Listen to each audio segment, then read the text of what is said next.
Hi, Good morning. How are you doing today, Helen? I'm fine. I think the connection is better today, but if I get booted out, if you start a group type of thing and I get booted out, what I'm going to do is I'm going to try and I'm on my computer, talking to you on my computer now, but I have an iPad. Okay. So what I'm going to do is I'll try to log in on my iPad.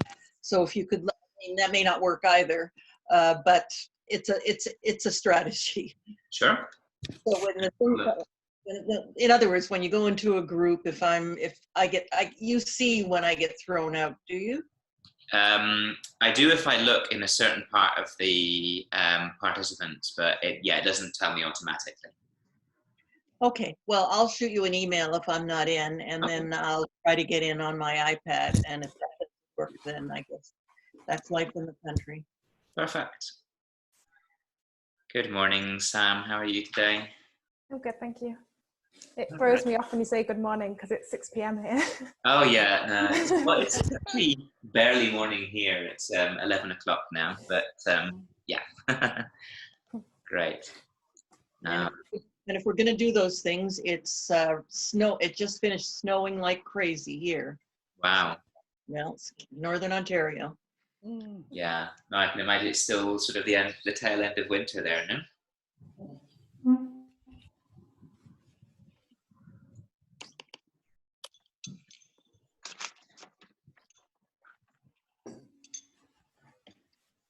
Okay, let's see.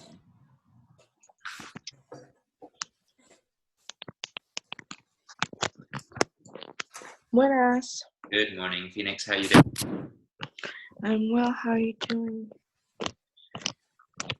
Got your email. Sorry about that confusion. I'll send you the revised letter today. No, I see how that could be confusing. Yeah. I have half my bank cards in my old name and then some old email. So I totally get it. That's just a reminder to wrap those things up. Phoenix, what time is it there? Oh God, it's crack of dawn. It's 5:58 a.m. Where are you? In Hawaii. Oh, wow. Mhm. Well done. It's so you're at 5:58 p.m. Sam, and she's 5:58 a.m. Yeah. It's quite a range of time that we've got. 12 hours. That's a huge range of time. Mm, Well, we got to do what we got to do. agreed.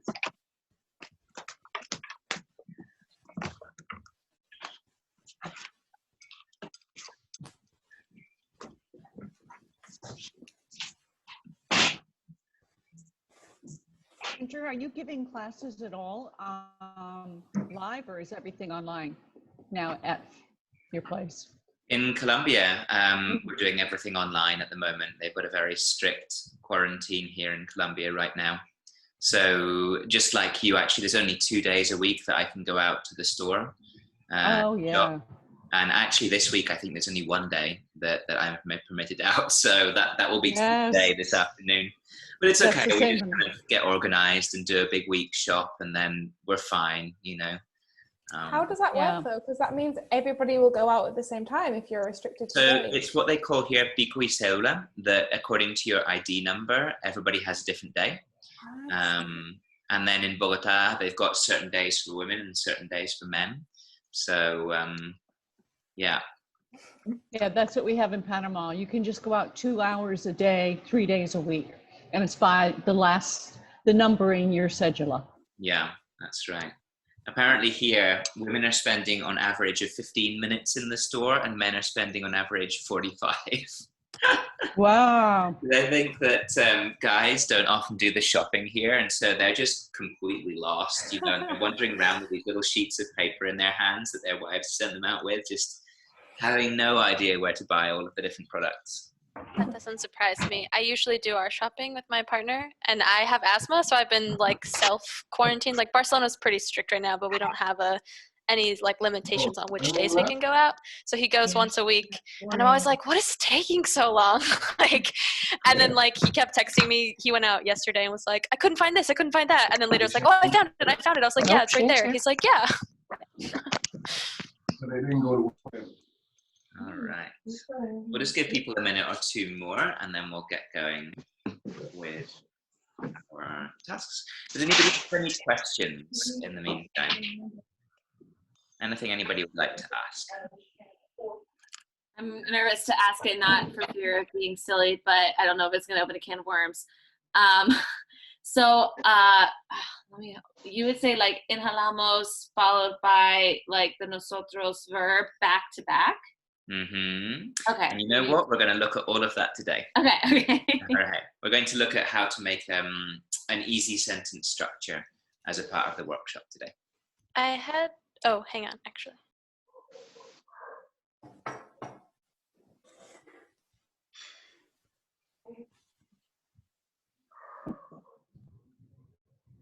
So, Andrew, when you want to say like soften your hands or soften your fingers, would you use soltamos?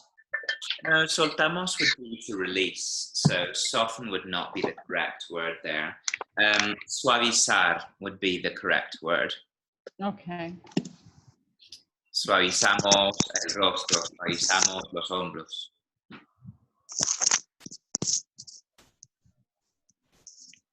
Okay. So we're missing Casey and we're missing, I think, Megan.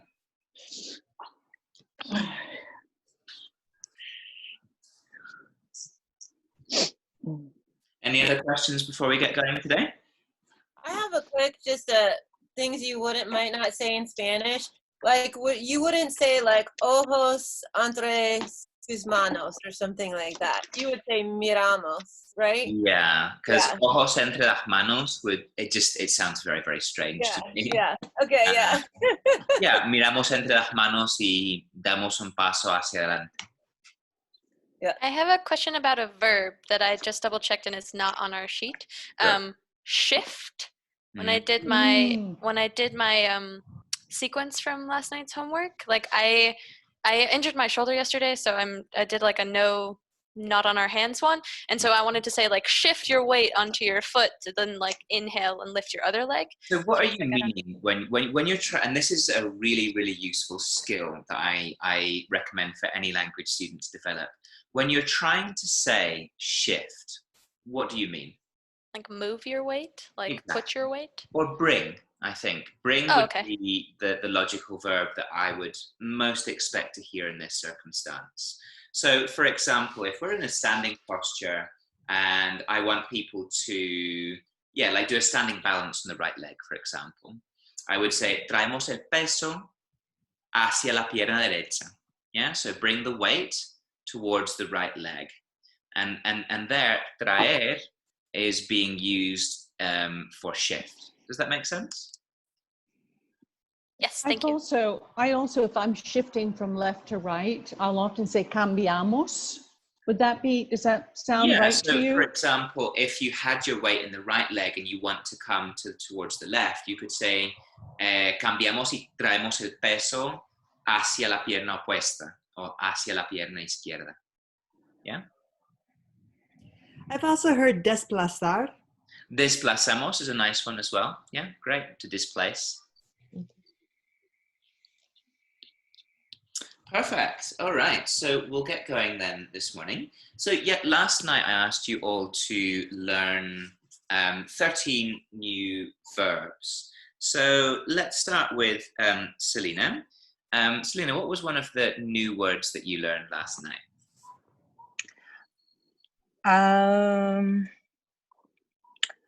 Let's see. Redondear. Redondear. Good. Let's draw up my presentation, and then we can all see what's going on. Okay.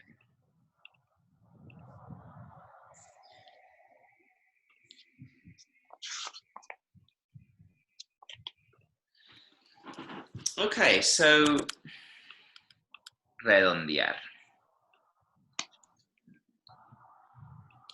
Can everybody see the presentation on their screens now? I can. No. Sharing is paused. Bring your window to the front. What does that mean? And there's a banner that says you don't have enough space on your iCloud to Yeah, save it. Yeah, I got that same banner. Okay, you see now? There we go. Redondear. Okay, so redondear is a verb that means to round. Okay, and it's most commonly used in making like a sort of a flexed shape in the spine, right? So when we flex our spine, we're coming into a sort of a forward fold, right? So if redondear is to flex, what would be to extend the spine? What verb do you think we might use there?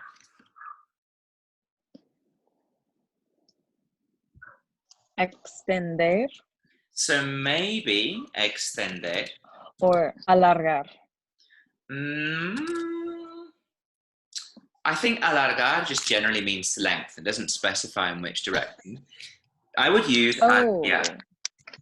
Enderezar, arquear. To arch, and that's commonly used for extending the spine. So for example, if you're doing cat-cow, exhalamos, redondeamos la columna en la postura del gato. Inhalamos y arqueamos la columna en vaca. Does that make sense?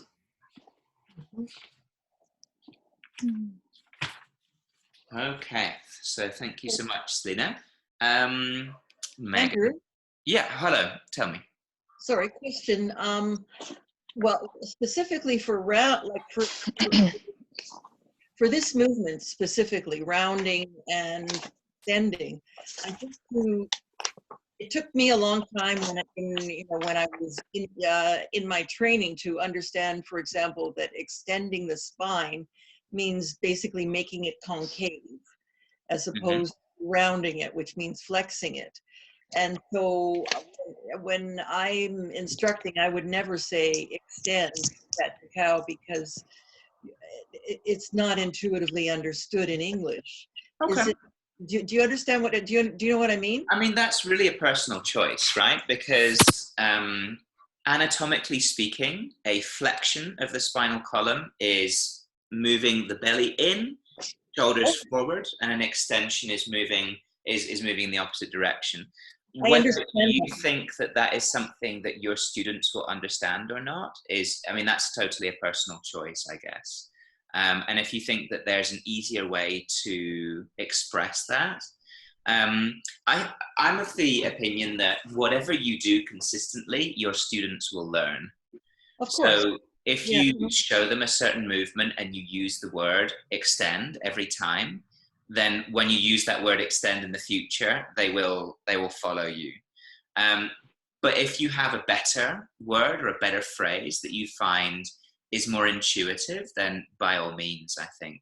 I mean, I would say make your spine into a dome, make your spine concave, because that, anyway, but that is, it may be that with in the language, it's just as easily understood in Spanish. So in that case, I mean, that's why I'm not saying flexionamos la columna. I'm saying redondeamos la columna, which is rounding. Do you see them? Right? And then instead of saying extendemos la columna, I'm using arqueamos la columna. So in that context, I think you're right. I'm not using the words flex to extend. And I think that redondear and arquear are quite visual, rounding and arching. And I think people will probably follow you if you use those. Yes. So arquear, sorry, I don't want to take up too much time with this, but arquear in the Spanish would be understood to be like for me, an arch is up, but arquear in the Spanish would refer to the other direction. Exactly. Yeah, I mean, that's how I've most commonly seen it used. Okay, thank you. All right, thanks, Helen. So let's come back to Megan. Are you there, Megan? You there, Megan? I'm here. Great, excellent. Did you get a chance to look at the verbs for today's class? I did not. All right. So one thing that you can do for tomorrow's class is to learn some of the new verbs. So 13 new verbs we were going to learn. All right. So we'll move on to, back to Helen. In fact, Helen, what was one of the verbs that you learned from last night? I kind of lumped together respirar, inhalar, and exhalar. Good. So respirar, to breathe. Inhalar, remember we don't pronounce the H. And exhalar, to breathe in and to breathe out. Great. Brittany, what was one of the words that you learned last night?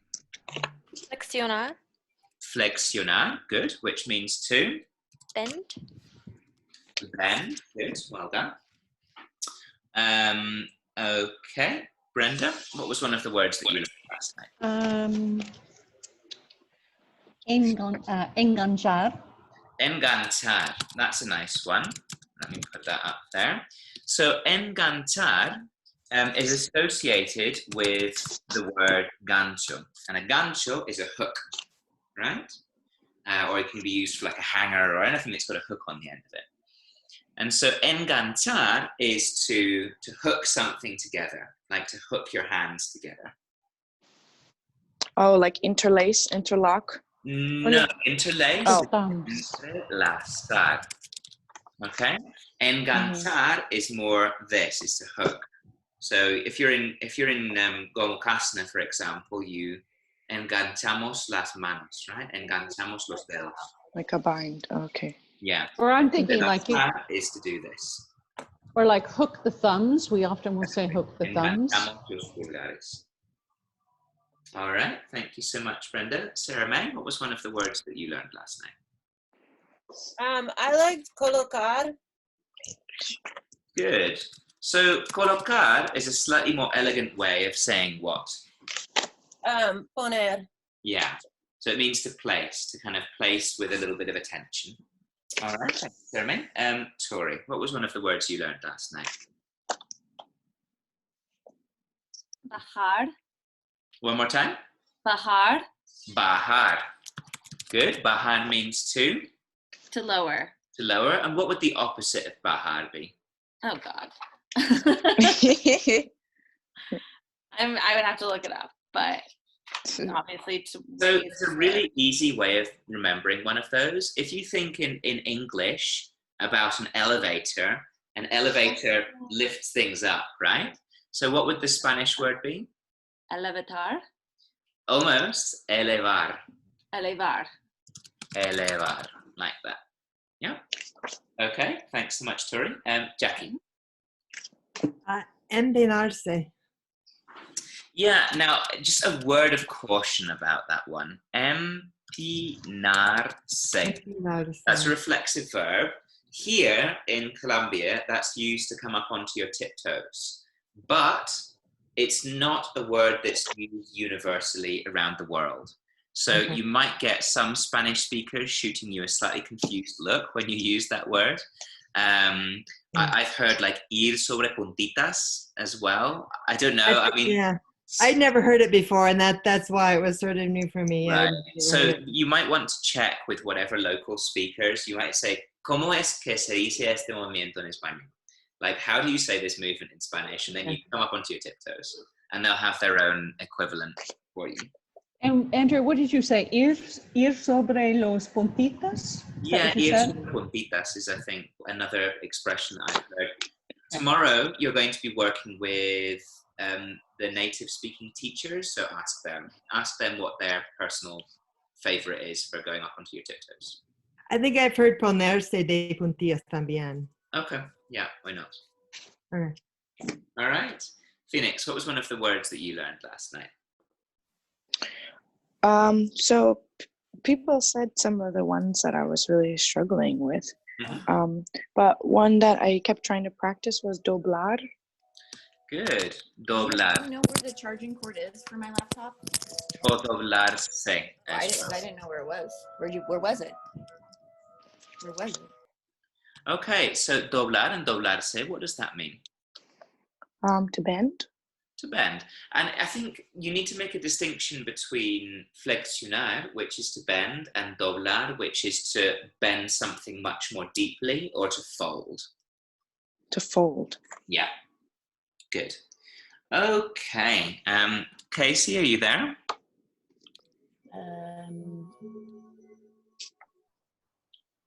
Hello, Yes. Casey. Can you hear me? I can, yeah. So what was one of the words that you learned last night?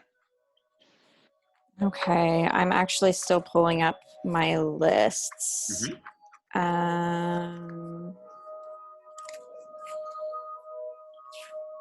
Well, I had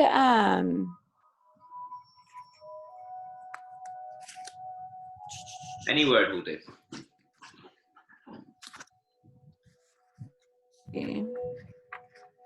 I actually don't have them in front of me right now. I had my 13 kind of describing words for leading the salutation. But can you remember any verb that you learned last night? Was empujar press? Ah, good. Empujar. Good. So empujar is to press or to push. Yeah. So quite often you hear teachers saying empujamos las manos en la tierra, like press the hands into the earth. All right. Thanks so much, Casey. Sam, what was one of the words that you learned last night? Apretar. Apretar. Very nice. What does that mean? Engage.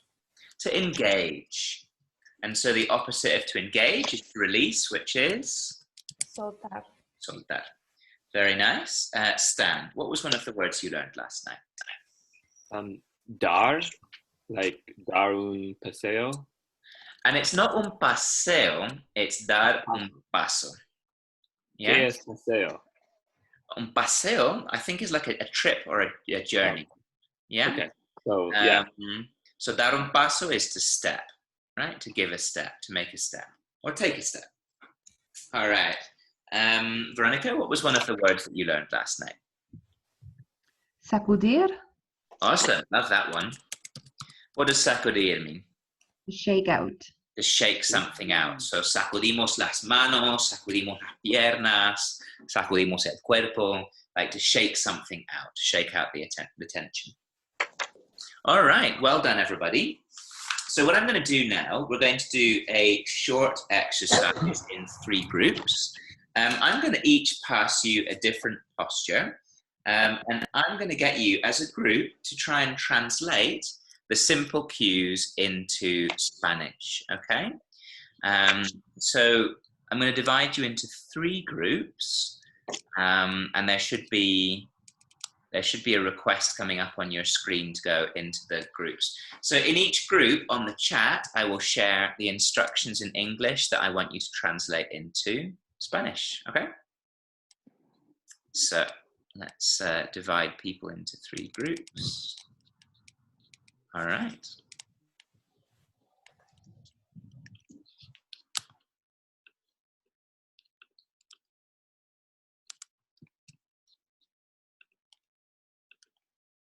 Hello.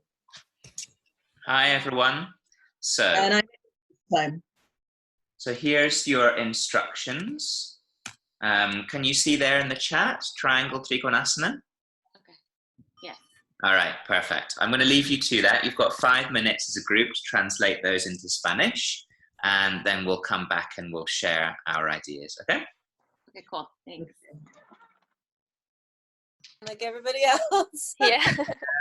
Number 2. So I'm going to share in the chat with you.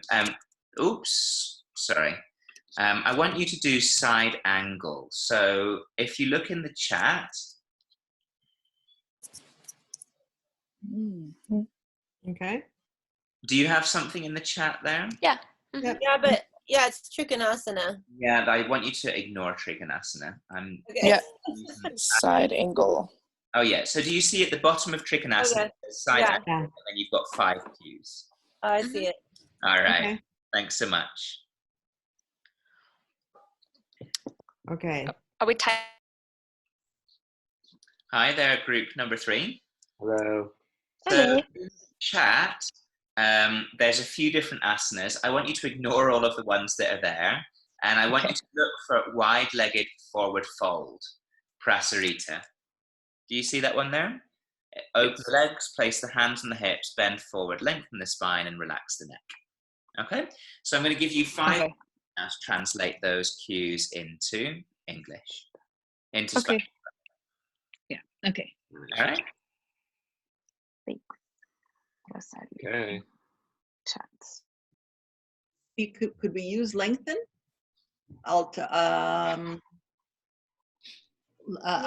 Please Allow. say which direction the feet are pointing also. Pardon me? Point. We need to say which way the feet are pointing.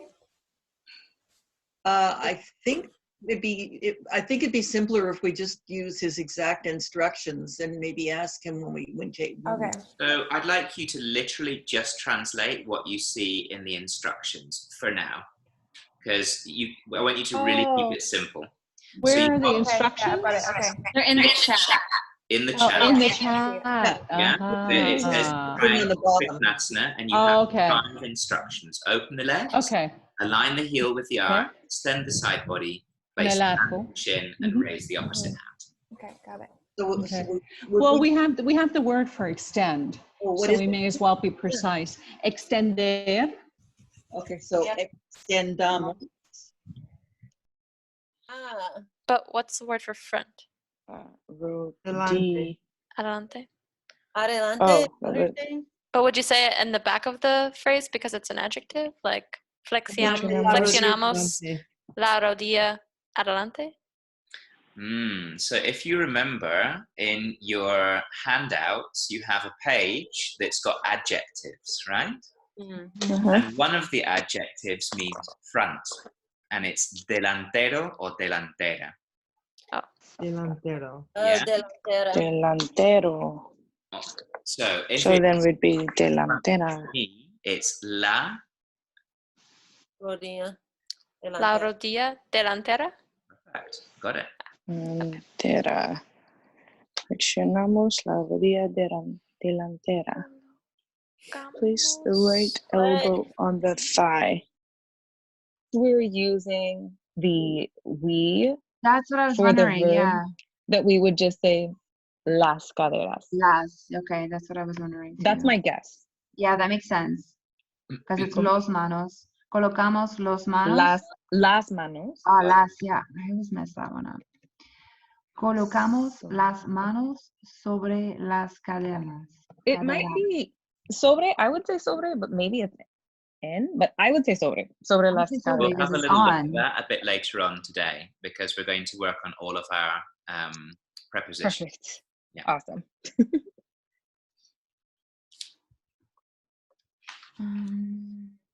Okay. Okay, 2 more minutes. Okay. Flexionamos. For bend forward. Flexionamos. No, say. Well, remember we talked about the difference between flex and fold, but bend. Yeah, I guess that could work too. Bend is Contraria. Contraria.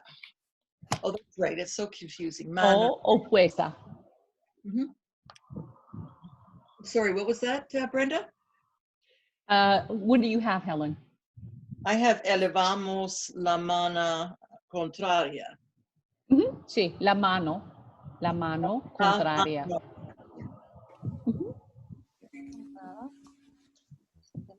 Good. It sounds like you're all done. I think so.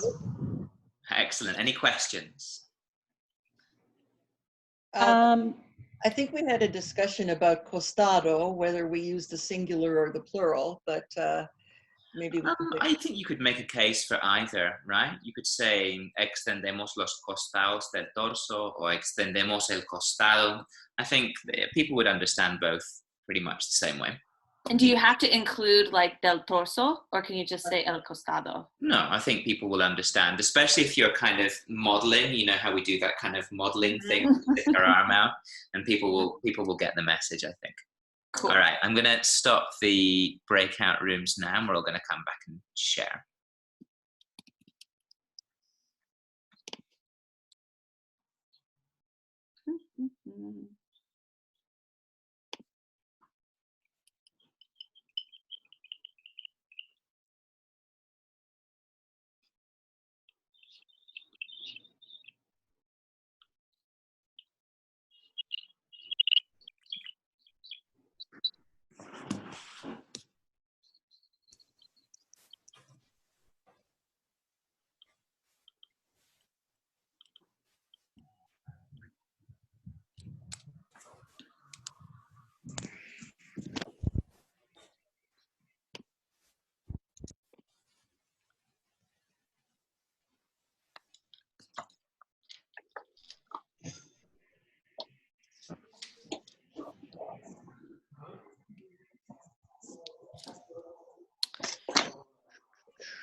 Right, welcome back, everybody.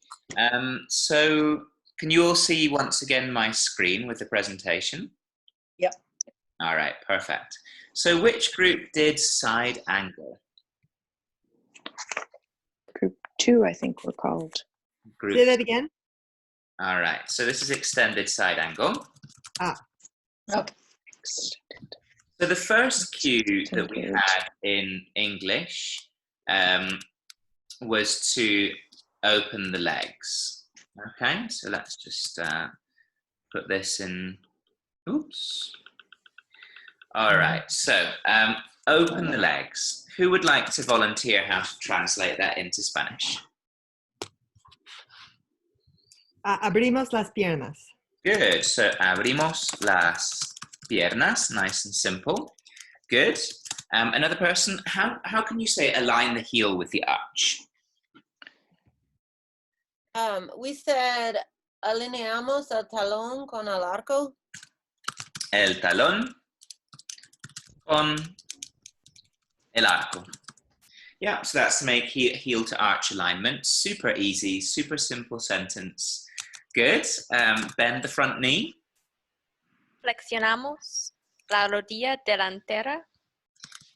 Nice. So flexionamos la rodilla delantera. So delantera is an adjective which means front.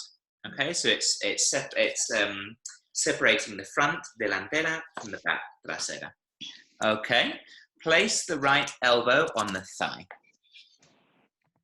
Colocamos el codo derecho sobre el muslo. Nice. So colocar, to place, el codo, the elbow. Which one? It's the el codo derecho, the right elbow. And then we need a word for on, which could be sobre, it could be en, it could be encima de. We'll have a little look at that in a moment. And then the thigh, sobre el muslo. Perfect. And then finally, raise the left hand over the head. Elevamos la mano izquierda sobre la cabeza. Good. So do you all see how we can really make these sentences super simple if we want to? We don't need to get bogged down in technicalities at all. The trick is just to choose language that expresses most simply and most directly what it is that you're trying to get across. Because at the end of the day, if you wanted to, start getting super technical about, rotating this shoulder and making this here and that there, and I mean, you're going to. So, extended Spanish. Let's come to leg forward fold or praserita. Good. I'm just going to put some of the microphones on silent because there's a lot of background noise. Okay, so for wide-legged forward fold, that was group 3. Let's have a look.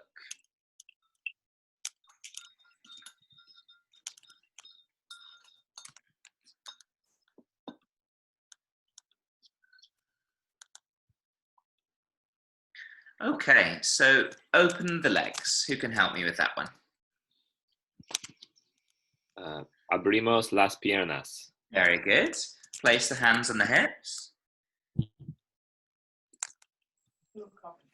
Fresh Endeavors has the invoices.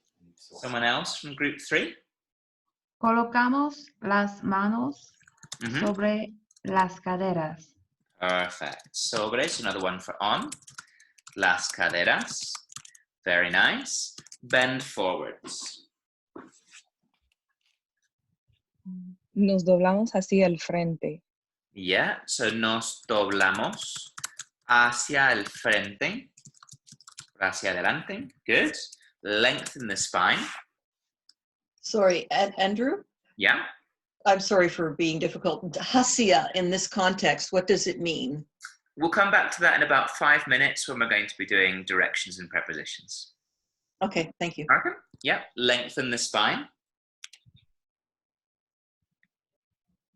Alargamos la columna. Good. Alargamos la columna. And finally, nice one, relax the neck. Relajamos el cuello. Very nice, thanks, Dan. So you can see, again, super, super straightforward, easy, nothing complicated about cueing people into that posture in Spanish at all. Again, you can really simplify these postures. Perfect. Okay, so the final group is going to be having a look at Trikonasana. So I think we can just repeat, open the legs, abrimos las piernas is the same. Align the heel with the arch. Can somebody help me with that from group 1? We did alignamos el talón con el arco. Good, and just a little tiny bit of care in pronouncing the verb there. It's alineamos. Alineamos. Perfect, very nice, thanks Helen. Extend the side body. Extendemos el costado. Good, very nice. Extendemos el costado, very nice. You notice in Colombia that they drop the D from their pronunciation, so it's costado, not costado. But yeah, extendemos el costado. Place the hand on the shin. Colocamos la mano en la espinilla. Very nice. La mano en la espinilla. And finally, raise the opposite hand. Elevamos la mano contraria. Very nice. And I liked how you put the adjective contraria in feminine because it's la mano. That's very good. All right, well done, everybody.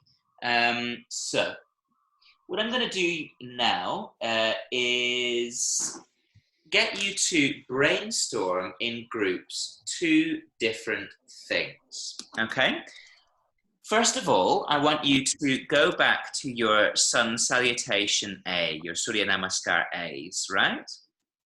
And for each posture, to think about what directions or prepositions you might use. So examples might be forwards, next to, on top of, between, behind, far from, right?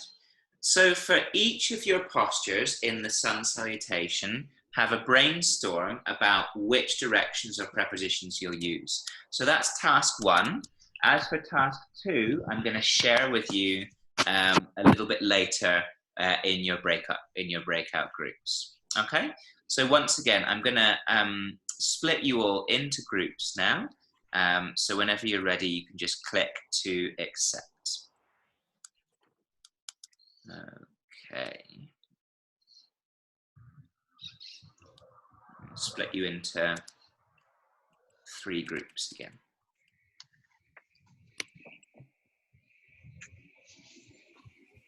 All right.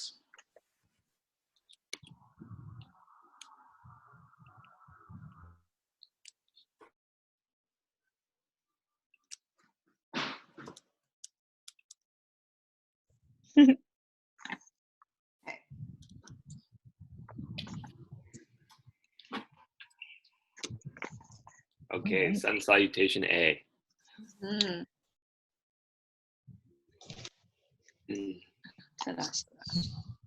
Okay. So, for Tadasana, what are some of the directional words we need? So maybe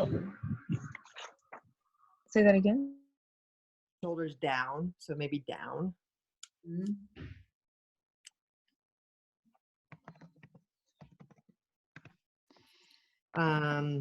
What else?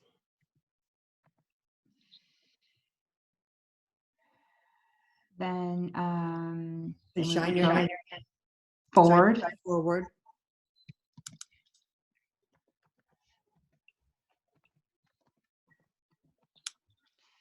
And then we have forward bend, straighten.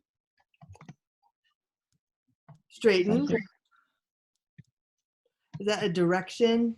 So we could say like bend forward. Bend would be the verb. Bend. But we're looking at directions and prepositions. So bend Okay. forward.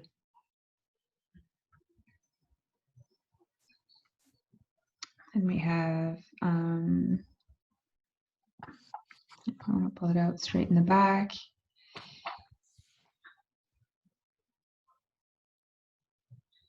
Backwards.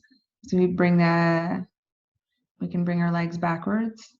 Well, it's not really backwards, but back.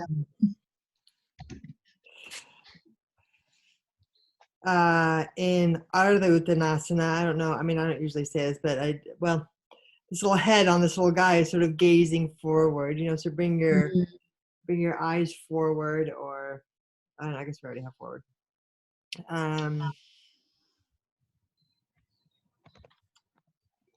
Yeah, I think we can just write, got backwards. We've got straighten.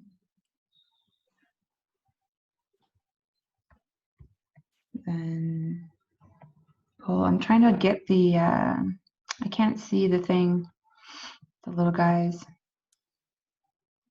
So when we're in Ardha Uttanasana and half.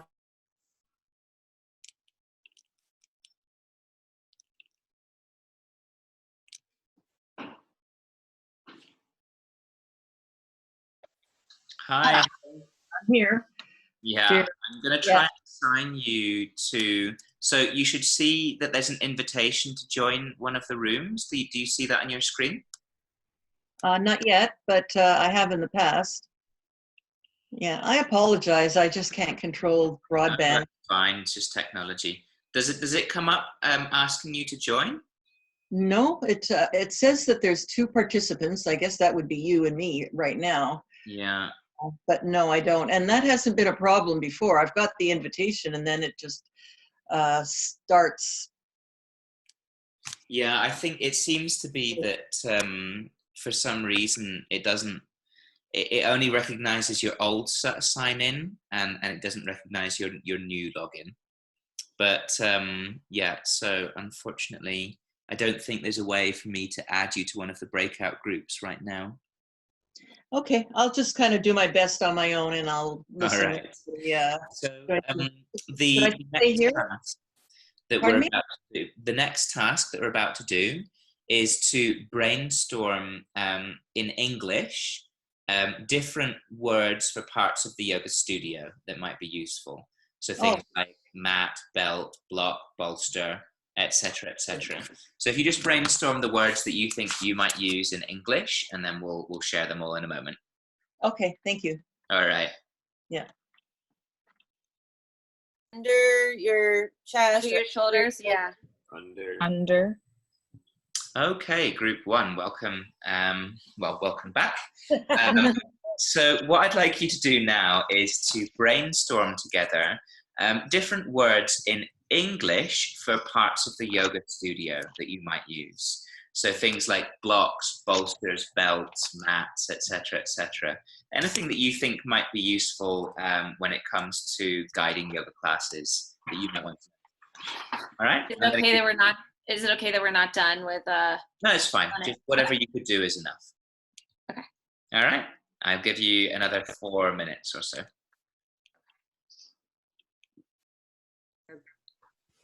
Hi there to group number 2.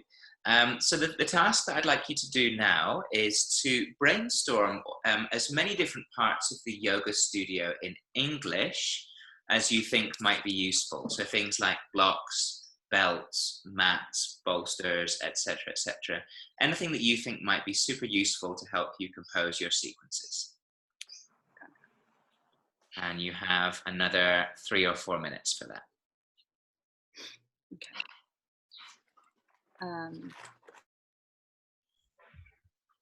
And what about, send your gaze behind you or send your gaze. Yeah, I was going to say the gaze, yeah. So sorry to jump in.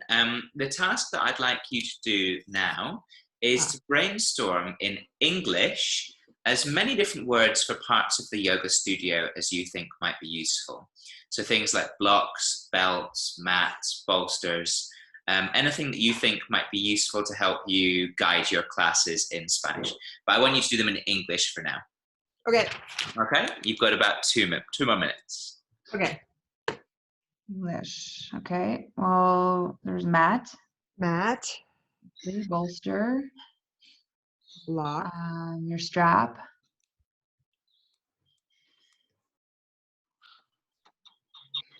Okay, so should I sign out and back in again, or will the group, oops, now I don't hear you. Yeah, no, you're fine. You can just stay here and the group will return to the main room in a moment. Okay, that's fine. All right.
Okay, so welcome back, everyone. Can you see the presentation on screen? Yep. Okay, so I think that's everyone. So the first word that I would like to introduce you all to today is the word, who can help me pronounce this? Asia. Asia. Yeah. Now, Asia. here, because a lot of people pronounce it like this. These are two different words, totally different words, right? The first one is Asia. That's the word that we're going to be working with today. The other word, the second word, is Asia, right? Which is from a verb, and it is not what we're interested in today, okay? So we're working with Asia, okay? So let's all say that together. Asia. Yeah. Asia. Asia. Asia. Asia. Asia. Good, nice. So who can tell me what the word Asia means? Towards. Towards. Good, towards or in the direction of. And so it's a really useful word in yoga. If I think about postures like Paschimottanasana, right? You've often got people extending their spine. Well, they're extending their body forwards, right? And quite often what we want to say is move the chest towards the feet, right? What we don't want to say is, okay, try to touch your toes. Because there we're creating an expectation that the student may not be able to fulfill. So Asia allows us to say, yeah, bring the chest or bring the hands in the direction of the feet, or bring the forehead towards the feet. So Asia. And Asia can be used in combination with other words to create the equivalent in English of our suffix words, okay? So if you think about the word in English, forwards. What does forwards mean? Front. The front. In front of you. In the direction of the front. Okay?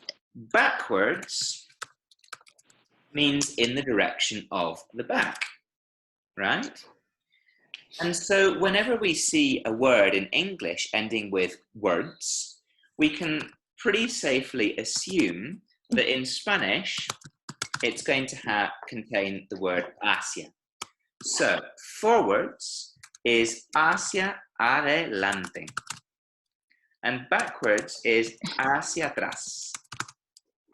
Okay? So hacia adelante, forwards, and hacia atrás, backwards. Okay? One other thing is, notice that hacia ends with an A, and adelante and atrás begin with an A. So it's not necessary to like totally separate those, hacia adelante, hacia atrás. In Spanish, they kind of run the words together, hacia adelante, hacia atrás. So let's say them together now. Hacia adelante.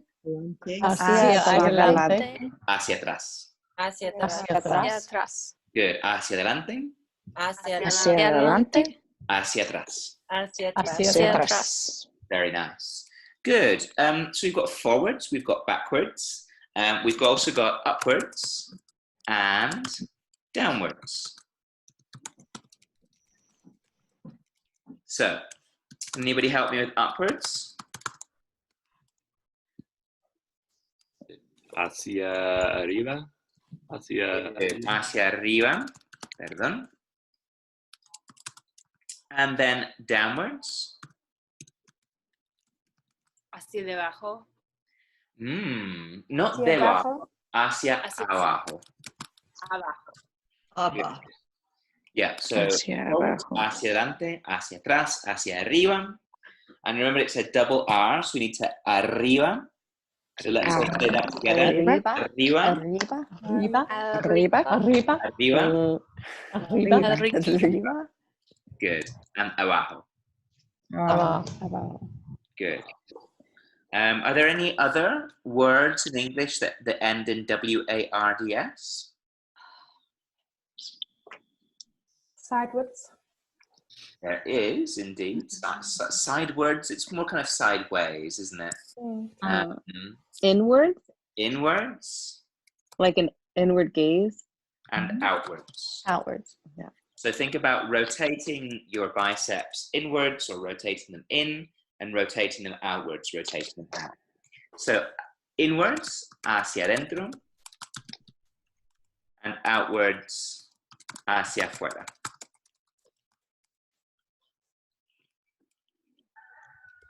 And then again, you can use the word hacia with any direction to help people, you know, move themselves through space. So towards the right, hacia la derecha. Towards the left, hacia la izquierda.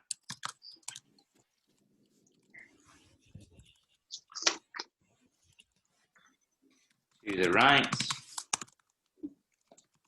and to the left. And again, things like to the center, hacia el centro. So plenty of different words there that are going to help you move people through space using hacia.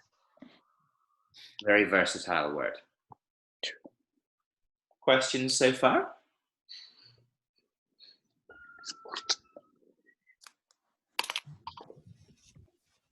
Okay, so what other words did you come across in your groups for your sun salutations?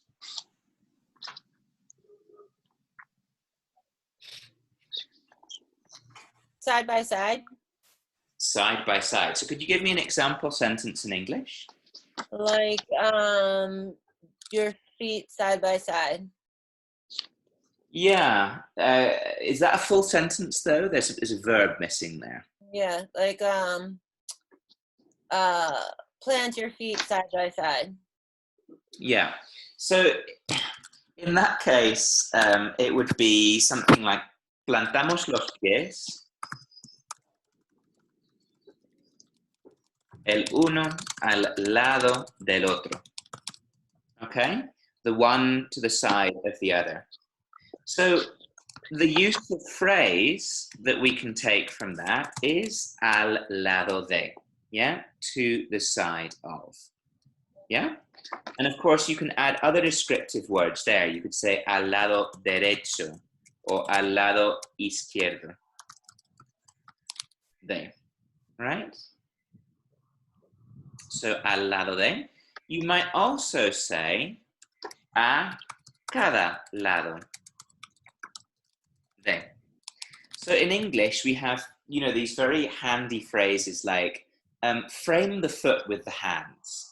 What are we trying to say when we say frame the foot with the hands? The side. Yeah, and it's more than just the side, isn't it? One on each side. Exactly. It means to either side of. So when we say frame the foot with the hands, what we're really trying to say is colocamos las manos a cada lado del pie. Does that make sense? Mm-hmm.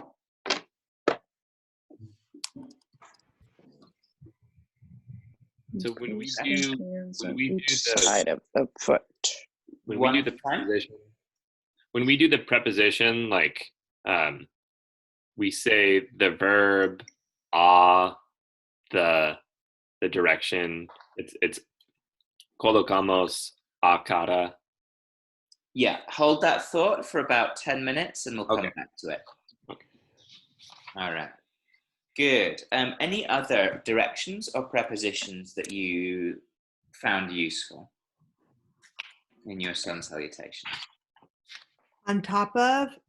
Nice. So, on, over, and on top of are three words that we have in both languages. On, you might have simply as en. Over, sobre, and on top of, encima de. So quite often you can use those phrases interchangeably, but not always. So for example, if in extended side angle, I wanted to say, rest the elbow on the thigh. I could say rest the elbow on the thigh. I could say rest the elbow on top of the thigh. And I could even say rest the elbow over the thigh. So all three of those phrases would work. So apoyamos, which is to rest. Yeah, so there's another verb for you. Apoyamos, to rest or support. Apoyamos el codo en el muslo, sobre el muslo o encima del muslo. Okay. I could also talk about raising the hands over the head, right? Estiramos los brazos sobre la cabeza. But I couldn't say estiramos los brazos en la cabeza. That would sound really weird, yeah? You can't stretch the hands on the head. Estiramos los brazos encima de la cabeza? Yeah, I could stretch the arms over the top of the head. That's fine. Okay, good. What about the word above, since above is a synonym for like on, over, on top of? Yeah, so above would be, again, encima de or sobre.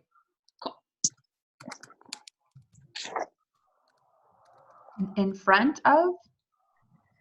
Yeah, so in front of would be delante de. And so that's in front of. And behind would be detrás de. And can we say also enfrente? Enfrente. Give me an example. Well, or rather than saying delante de, like in front, enfrente de. Enfrente de, yeah, I mean, I think that would work. Again, I think I would have to hear exactly. I didn't have it planned out that you were going to be here today. But Just a quick reminder, you have to pop your microphones on. There's other people Okay. So yeah, again, I think the best thing to because do. I stay home to rest. So I like to stay home and chill. Let me just mute some of these microphones. Your microphone's on mute. Yeah. Okay. So just another quick reminder that the best thing with these kinds of questions is context is really, really important. So if you have like a specific sentence in mind, bring it to class tomorrow, and you can ask the native speaking teachers in person, and they can tell you, yeah, that sounds really good to me. Or Okay. actually, I think it's more natural for a Spanish speaker to say it this way or that way. Does that make Okay. sense? Yeah, thank you. All right, perfect. Okay, good. So what other expressions are missing? If we have a little look at our directions and prepositions slide here, we've dealt with inwards, outwards, upwards, downwards. Oh, here's a nice one. Can everybody see the screen here? Entre, between. So, for example, you might want to say, miramos entre las manos y damos un paso hacia adelante. So when you're in down dog and you want people to come forwards into Ardha Uttanasana, miramos entre las manos, look between the hands, y damos un paso hacia adelante, and take a step forwards. Does that make sense? All right, perfect. Okay. The other thing that we didn't look at is underneath, debajo de. So we have all of these words for on top of, and over. So under would be debajo de. So for example, in Hasta Padasana or Padahastasana, I can never remember which of the two it is, where you're in a forward fold and you step on your palms. You can say, colocamos las manos debajo de los pies. Is that Padahastasana or Hasta Padasana? I can never remember. Padahastasana is hands underneath. Padagustasana. Padagustasana. And Padahastasana is gripping the toes. All right. Well, either way, I think we understand what I'm trying to say there. Good, excellent. So those are some useful directions and prepositions to get you going. If any other ones come up in the course of our work today, you can just let me know. Oh, the other one thing that you might like to have a look at is face up and face down. So in Spanish, they actually use, instead of saying face up, they can say mouth up. So boca arriba and boca abajo. Okay? So literally mouth upwards, mouth downwards. Andrew? Yeah? One other one that would be useful, I think, but maybe I'll leave it to you. How would you say get on all fours? Something like that. Well, that's a specialized phrase, okay? So all fours, and we'll see a lot more of this over the coming days. But the way that I think the best way to express it is ir sobre 4 puntos de apoyo. O la mesa neutral. Yeah? So ir sobre 4, so vamos sobre 4 puntos de apoyo means let's come to literally 4 points of support. Yeah? So that's the way that it's most common for people to talk about going onto all fours. But I've also seen that posture described as la mesa neutral.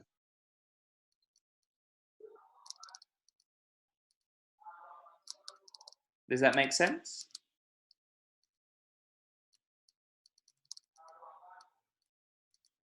Okay, great, well done. So you can pop your microphones back on now to talk about different parts of the studio. So let's add another little slide in here.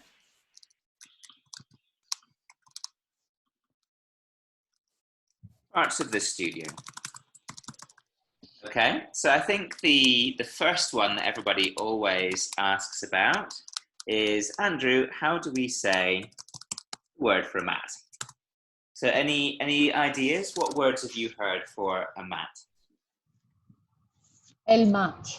Indeed, that's the easiest way. El mat, un mat. That's what we use in Panama, and nobody understands anything else. That's, well, by all means, I think it's the most simple one as well, el mat. So by all means use that. What other things have people heard? Tapete. El tapete. Good. What else? La esterilla. That's what they use in La Spain. esterilla. That's very Spanish from peninsular Spain. La esterilla. Good. What else? And I think more than colchón, colchoneta. Colchoneta. Good. El mat, el tapete, la esterilla, and la colchoneta. So When you choose go one of those. colchoneta, doesn't mean that it's like smaller. Yeah, I mean it's what we would call a diminutive. Yeah. And those are very popular in Latin America. Yeah. So they make everything sound small and cutesy. So you've got things like los deditos de las manos. Yeah. You've got los puntitos de los pies, you know? So it's very common, los huesitos, yeah? So it's very common to use diminutive in Latin America. Okay, great. So there's your mat.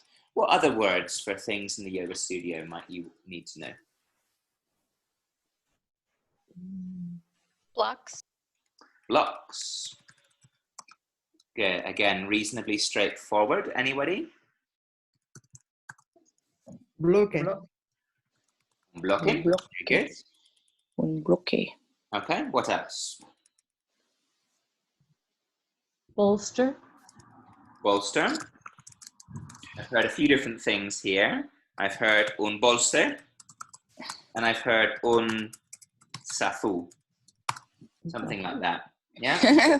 And also un apoyo is what I've heard here. Un apoyo, why not? I mean, Support. that literally just means a support. Yeah. Oops. It just means a support. It doesn't kind of specify what. I mean, I think, yeah, zafu, I think is something that my Argentinian Ecuadorian teacher always says. Andrew, I have a question about Safu. In this case, is Safu it's not just the round meditation cushion, it's even like the long bolster. You could use Safu for both. Right. Yeah, I've heard both here as well. But I think zafu is technically meant to be the round one, right? Is the one that's shaped like a bun. Yeah. So zafu, but bolster as well, un bolster. Good. Maybe un cojín. Un cojín is a cushion. Good. Okay. What other parts of the yoga studio might you need? Belt wall. One at a time? Strap. Strap. Good. Or belt.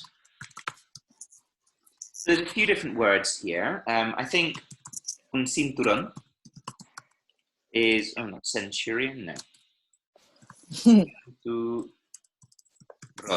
is the word for belt. I've also heard una correa, which is like a leash. So you'd have una correa for your dog, for example, to take him out for a walk.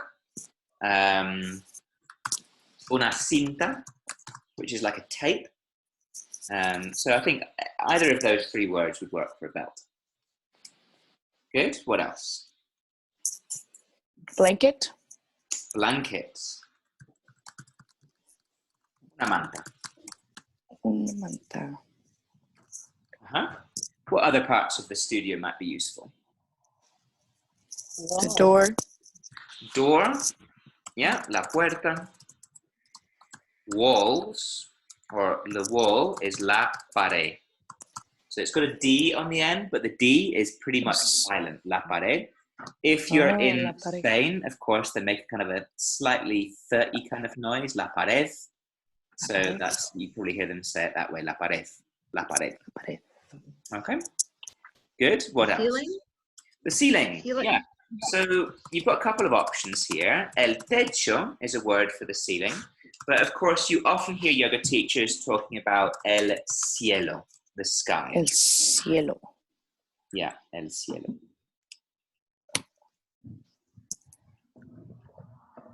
Yeah. Andrew, may I ask a question? Sorry. Does cobija not work for blanket? Is that too regionally specific or? Cobija. Una cobija for me is like the kind of fluffy blanket that you have on your bed, you know. Okay. But again, Okay. it might just be a regional thing. I mean, Okay. I ask people locally. Is always the way. ¿Cómo es que se llama eso aquí? And then you're never gonna get surprised. Yeah. So ceiling, el techo and el cielo, and the word for a floor then, which you need to be a little bit careful of, in some places is el suelo. So you need to make a clear distinction between suelo and cielo, because they sound kind of similar, but you'll be sending people in opposite directions. If you start telling them to forward fold towards the sky, or to, you know, to inhale, raise their arms up towards the ground, people are going to start to get really confused. El piso is another word that you might see for floor, depending on the region you're in. Good. Would it make sense to say like hacia la tierra or? Oh, that's another one as well. Yeah, so we can have la tierra, la madre tierra. If you want to get really sort of earthy, you can talk about Mother Earth. Yeah. And I think especially if you're talking about things like rooting into the ground, right? It's really nice to use a word like tierra. Enraizamos los pies en la tierra. Like root your feet down into the earth. Mm-hmm. Good. Okay. Anything else? Window. Window. La ventana.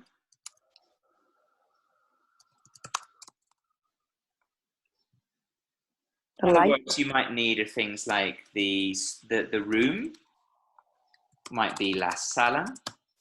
Oh, the change room, the light. Light, la luz, la bombilla. The changing room, el cambiador. I think again that kind of depends on your sort of local region. All right. We talk a lot about just your space. What's that now?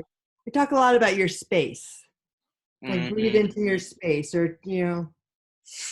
That's a good question. Your space. I think again it would depend on the context here, because that's sort of a slightly more metaphorical concept, right? What is your space as opposed to somebody else's space? Would that be el entorno? Tu entorno is your environment. Yeah. So el entorno is really kind of the whole of the environment around you. It's not something that's really personalized, I think. Could you use that in a sentence, just so I can understand differentiation? Yeah. Notas todo lo que está pasando en tu entorno. Notice everything that's going on in the environment around you. Got it. Andrew, how would you say speaker, like speaker for your music? Again, depends on the regional variation. Here, speaker is un bafle. In Spain, altavoz. Is altavoz.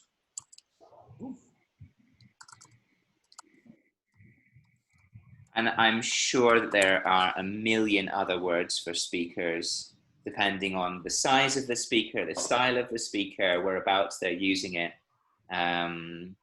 Yeah, I mean, they have all kinds of different words for speakers out here.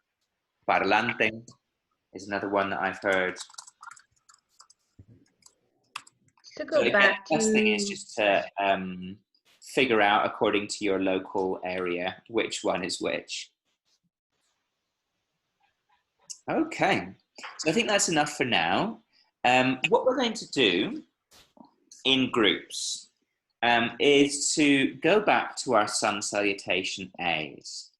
And what we're going to do in the next, I'm going to give you around about 20 minutes, is compose between 1 to 3 instructions for each posture in the sun salutation A.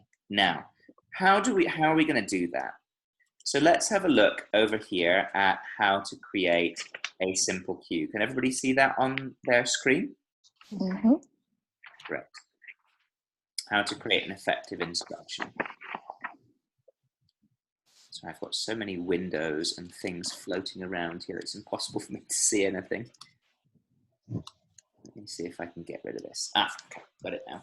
So when it comes to creating a simple and effective instruction in any language, the best pattern to use is the breath, if you're guiding with the breath, because you're not always guiding with the breath, plus the main verb, the body part, the direction, and then maybe using the name of the posture afterwards. So to give you some examples here, this is in the first posture of the sun salutation, inhalamos, the verb, y estiramos, the body part, los brazos, the direction, sobre la cabeza, and then the name of the posture. And you could say en Urdhvastasana, yeah? Another example might be tree pose. The breath, exhalamos. The verb, y colocamos, place. The body part, la planta del pie derecho, in the place, en la entrepierna, and then the posture name, en la postura del árbol. So does everybody understand the scheme that I want you to use here for making a simple cue? Give me a thumbs up if you understand. All right, excellent, love it. So in your groups now, I'm going to split you once more into 3 groups. I want you to go through sun salutation A, and for each posture, create between 1 and 3 simple cues for that posture. Okay, we've got 20 minutes and then we're going to share and practice together. Are you ready? Yes. All right. Listo. I'm going to separate you all into 3 groups.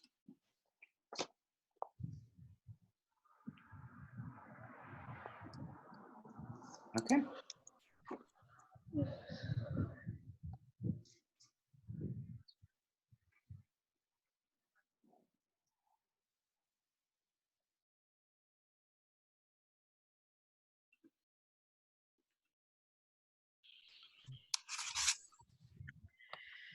All right.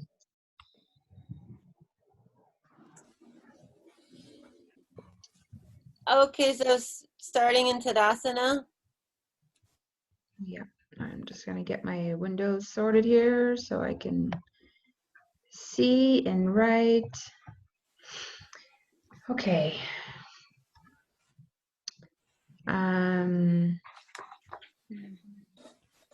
What was the word for like, empezamos de pie, like the start standing? Sí. Empezamos del pie.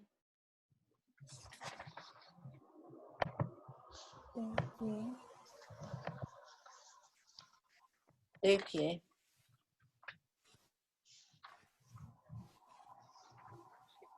What was the front of the mat? Oh, that's a good question. I don't think I introduced that to you. So that's where el frente. El frente, no. The No? word they would use is el inicio. So I'm just going to share that on the group chat. El inicio de la colchoneta. El inicio de la colchoneta. So you would say empezamos de pie. En el Yes, so en is the word that we would use here to mean at, yeah? So empezamos de pie en el inicio de la colchoneta. Let's start standing at the front of the mat. Okay. Then Urfa. So we start with the breath. Inhalamos.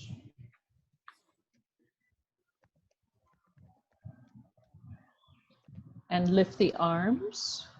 Anybody want to come in there and say lift the arms? Y elevamos. los brazos. Sobre. Y elevamos los brazos. We could just say up as well, I think. Hacia arriba. So, can you lift something downwards? No. No. So it's kind of redundant to say lift something upwards, as redundant as it is to lower something downwards. So really, all you need to say is inhalamos y subimos los brazos. Inhalamos, elevamos los brazos. And that's enough. People will not be confused if you gave them that cue. Save yourself the breath and keep it short. Okay. All right, and then Uttanasana. Push your hands on these. Oh yeah, good one. Yes.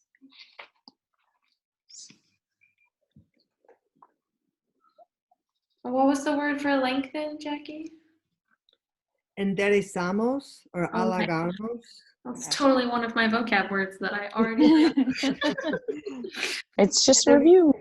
We could also say miramos hacia abajo just to kind of get that direction cue in. Look Be forward. careful with your pronunciation there. Miramos hacia abajo. Yeah.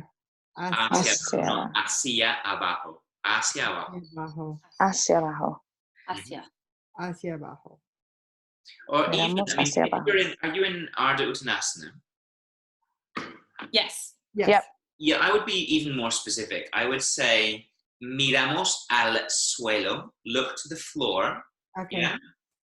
And then you could be even more specific, and you could say delante de las manos, like just in front of the hands, for example. Yeah.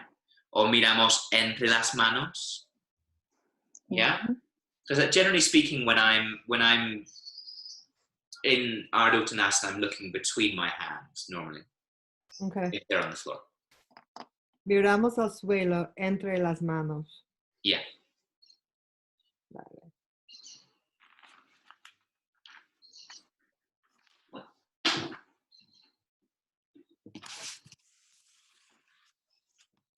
Okay, and then we go to chaturanga. Exhalamos, colocamos las manos en el suelo y damos un paso hacia atrás. Hacia atrás? Hacia atrás. Yes. Hacia atrás. Puedes repetir. Por favor. Pues exhalamos y Yes. colocamos las manos en el suelo. Yep. Y damos un paso Paso. hacia atrás. It would be like las manos el Exactly. suelo or al suelo. Like, So if you're using the word colocar, the preposition that goes with that is en. You place something on, right? Okay. So colocamos las manos en el En. suelo. En el suelo. okay.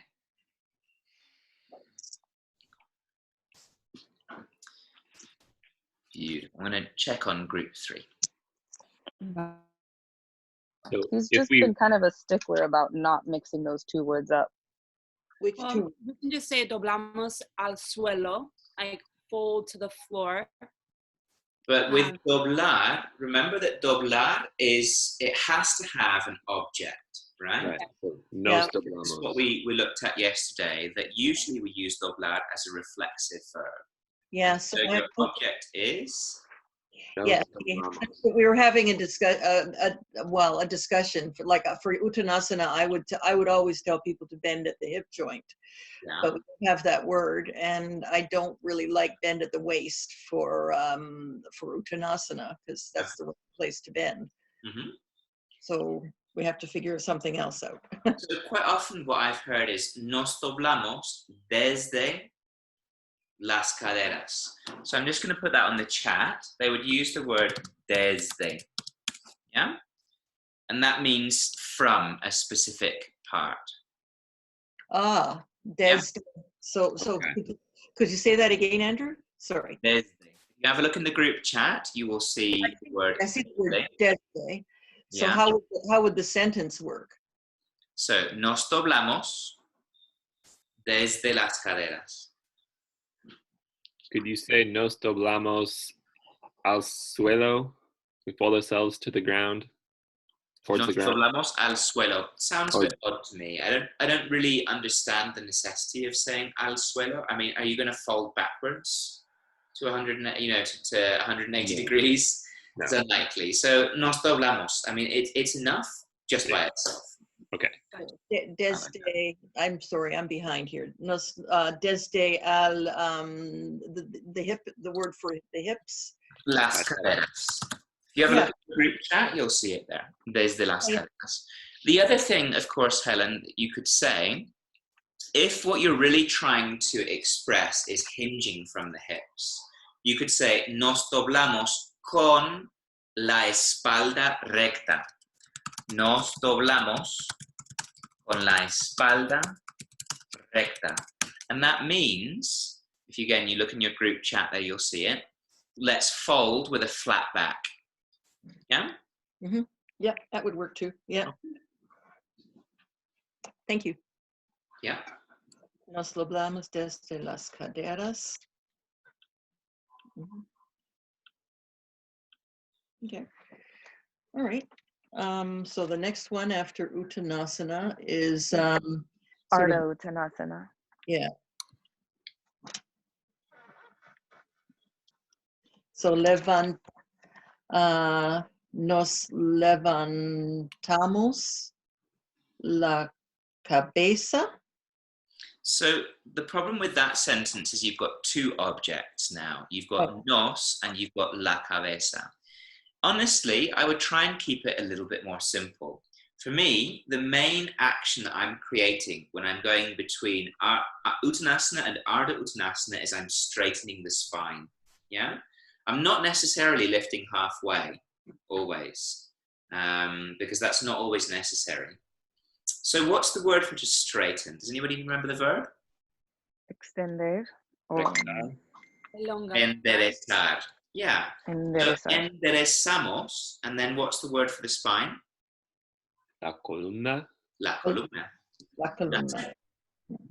Okay. So remember the structure. The breath, inhalamos. Y, verb, enderezamos, object, la columna. And that's it. That's all you need. How do you, what's the verb ende or enle desamos? How do you spell it? So straighten, if you have a look at your group chat, you'll find it there, enderezar. Does the Z become a C or S or stay Z? Enderezamos. What's that, sorry? So does the said become a C or an S or stay? It does in other persons, but that's the beauty of the third person, the first person plural, the we form, is that it stays as is. Okay, thank you. Yeah. Okay, I'm just going to check in with group number 1. Great. Okay, so then back to number Chaturanga. Chaturanga.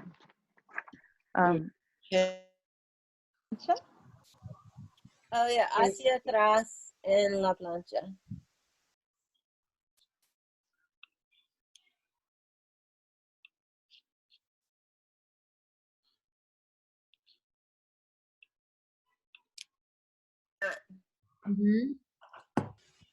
What's la plancha again? Plank. Oh yeah. Okay. So yeah. So how do you say lower? It was like bajar. And so what is the body part we're going to lower?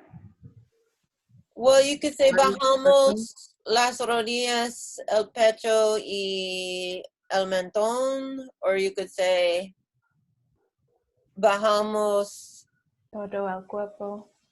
El cuerpo, yeah. Lower the body. So it Bajamos. depends kind of on which posture you're taking, right? Because if you're doing knees, chest, chin, bajamos, rodillas, pecho y mentón al suelo. If you're lowering the whole body, bajamos todo el cuerpo al suelo. Yeah?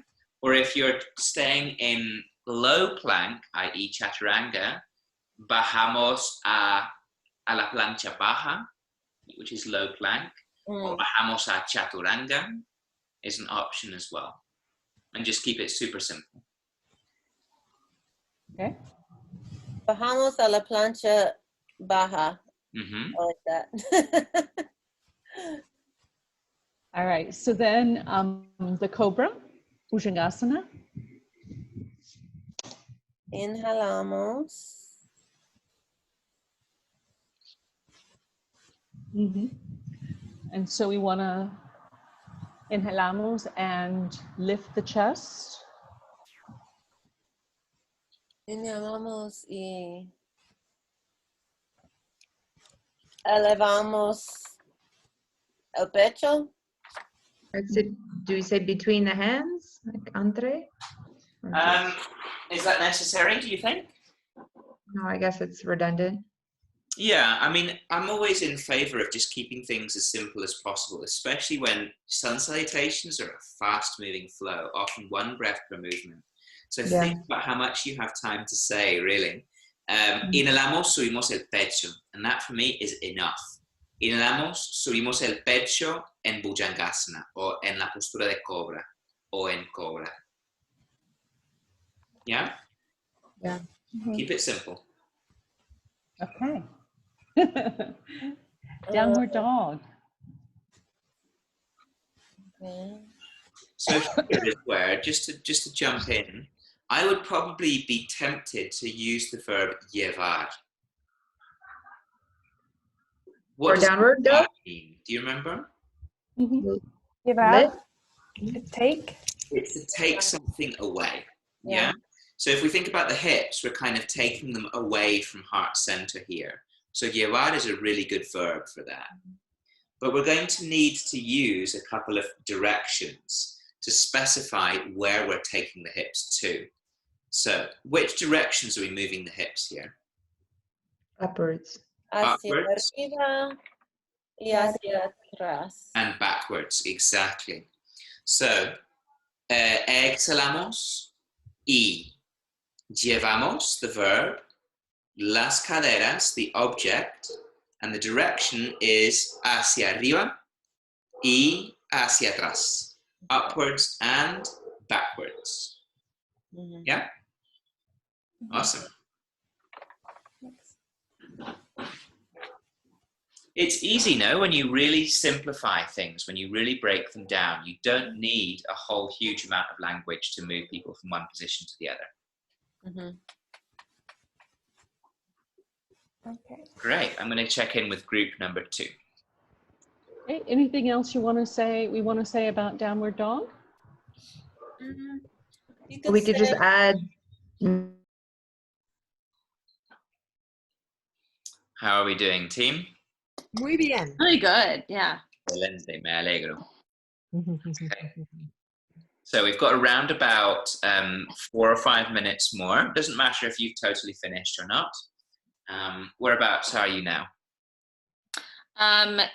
Top of we just did down dog. Now we're at the top of our mat. Ardha Uttanasana. Great. Question. I saw that you have like inhalamos y colocamos. Do you always have to say e, or is that like? No, okay. It's not hard. I mean, in English, you wouldn't always say breathe in and. You could say breathe in, step in front of your mouth. Right. Okay. Okay. Cool. I also had a question since you're here. If you're saying something like hacia arriba y hacia atrás, do you have to say hacia both times, or can you just say hacia arriba y atrás? Exactly. The second one there. Hacia arriba y atrás is fine. Okay. Cool. That would be like for a downward dog. Yeah. Exactly. Like subimos las caderas hacia arriba y atrás. Okay. Atrás. Yeah. Where did we look at? Where are we now? Where are we now? Coming back to Uttanasana. All right. Uttanasana. Exhalamos, nos doblamos hacia el suelo. Andrew, is there like a way to say Suelo. parallel to? Like if I'm trying to say inhalamos, extendemos la columna parallel to the floor? Paralela al suelo. So I'll just put that in the chat. Oops. So paralela, because it's feminine, al suelo.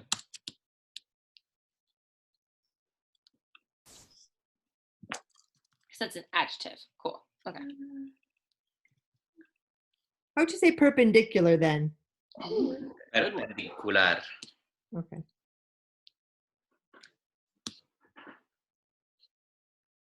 Oh no. Oh, I need help. I wrote down under upward dog, I wrote down, this looks like downward dog.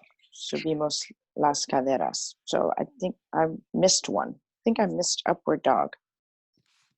Is that Bhujangasana? Bhujangasana?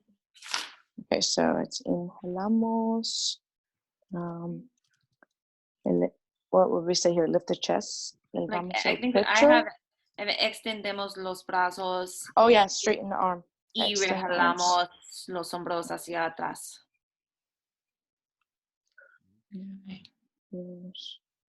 Subimos el pecho.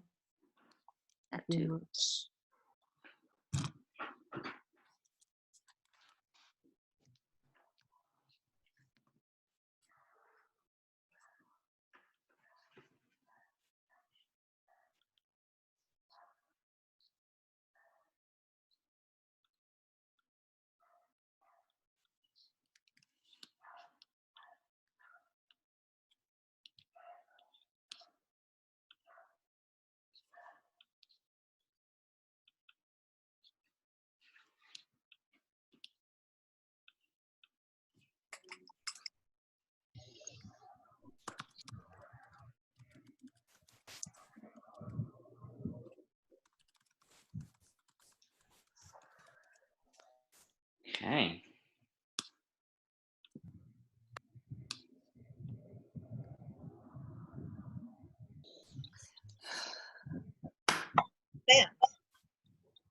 Is everyone back now?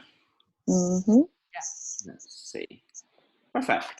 All right, so welcome back, everybody. So it doesn't matter if you haven't quite finished yet. We'll just work with what we've got so far.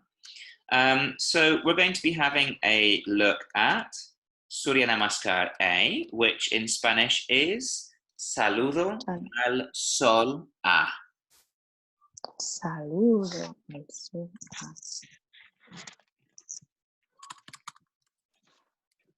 We're going to start in Tadasana, which is la postura de la montaña. Mountain pose. Yeah. So what would be, let me choose a victim. All right. So, Brenda, how would you start people out in Tadasana? Empezamos de pie en el inicio de la cochineta.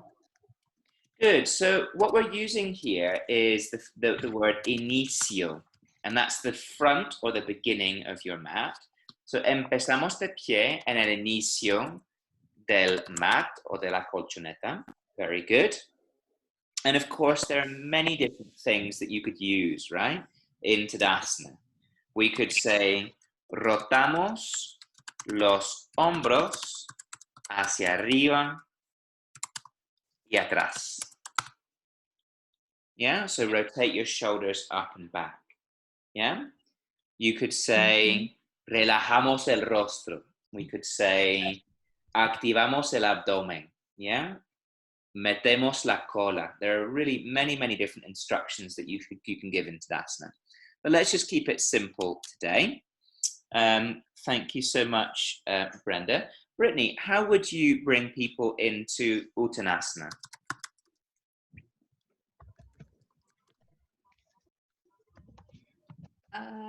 Exhalamos, nos doblamos hacia el suelo. Good. So remember that the H in exhalamos is silent. So it's not, there's no need to pronounce it there. So exhalamos y nos doblamos. Is it necessary to say towards the floor?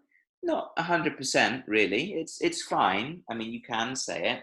But people, if you tell them to fold forwards, they're going to fold forwards, I think. Okay? So in the interests of saving breath, exhalamos y nos doblamos. Good. So we come into Ardha Uttanasana, which is the half forward fold. Helen, how did you express this in your group? We didn't, Ardha Uttanasana? Mm-hmm. Inhalamos, enderezamos la columna. Nice. So really that's the main action that we've got in Ardha Uttanasana is straightening the spine. So for some people, they might need to place their hands on their shins. Other people can have their hands on the floor. But the important thing is we're straightening the spine. Enderezamos la columna. Very nice. Let's just keep it simple and stick with that for now. Thank you, Helen. Good. Megan, how did you deal with coming back into plank? We said colocamos las manos. We used al frente del mata, but I guess now we would use al inicio del mata. Now, what's mata? I mean, mat, sorry. So the other thing I'd like to mention is colocar is a verb that usually goes with the preposition en, not a, right? Okay. A means to, and even in English, we don't really say place your hands to the mat. It would sound kind of weird, right? You'd say place your hands on the mat. So colocamos las manos en el tapete. Good.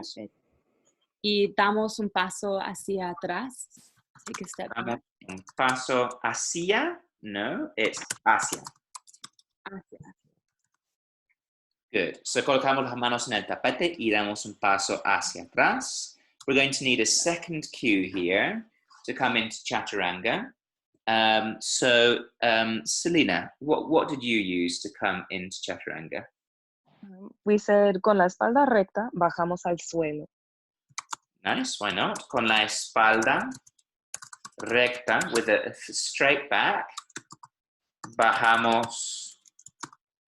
Did you have an object there, sorry? Al suelo. Al suelo. Yeah, I mean, that's fine as is. Con la espalda recta, bajamos al suelo. Yeah, so with a straight back, lower towards the floor, or you could say, bajamos todo el cuerpo al suelo. It's up to you, really. Could you say nos bajamos? We lower ourselves. Nos bajamos al suelo. Yeah, that would also be fine. Yeah. Good. So we're coming from Chaturanga either into Cobra or Up Dog.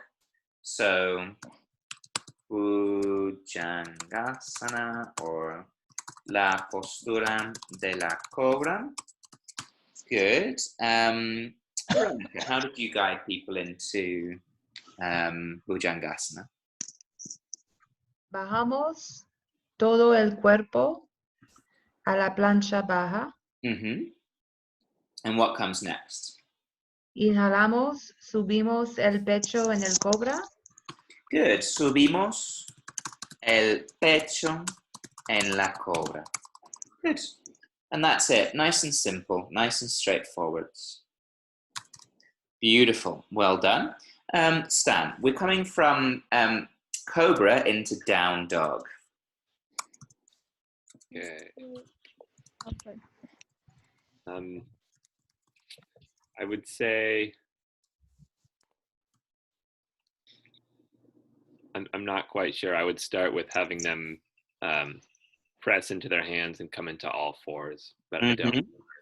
So what we could say is vamos a 4 puntos de apoyo. Yeah? So come on to 4 points of support or come into your tabletop. Yeah?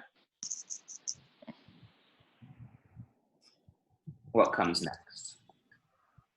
You could say levantamos las caderas hacia atrás, hacia arriba y atrás. Yeah, so levantamos, or remember that we could also use the verb llevamos las caderas hacia arriba y atrás. Good. So levantamos o llevamos las caderas hacia arriba y atrás. Raise the hips up and back.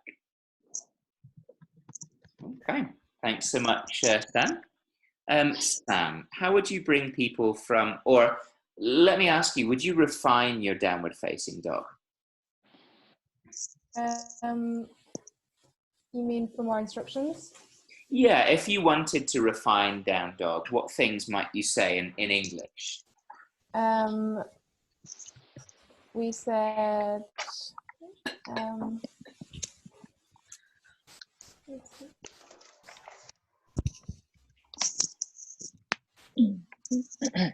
we said like to straighten the spine.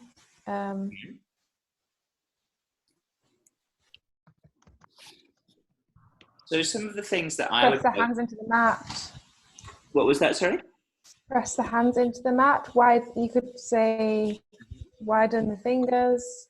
Yeah, so let's just do those things. So first of all, widen the fingers. Estiramos los dedos y empujamos las manos contra el suelo. Press the hands against the floor. What other things might I tell people here? I might tell them to separate or put, give space to the shoulders. So alejamos los hombros de las orejas.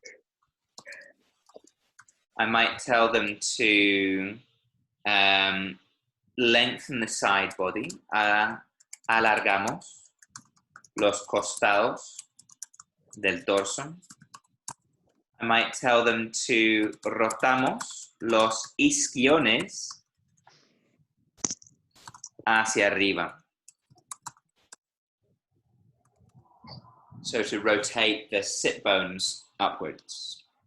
So there's many, many, many, many, many different things that you can say in downward facing dog, right? Descendemos los talones. Yeah, to lower the heels. Descender.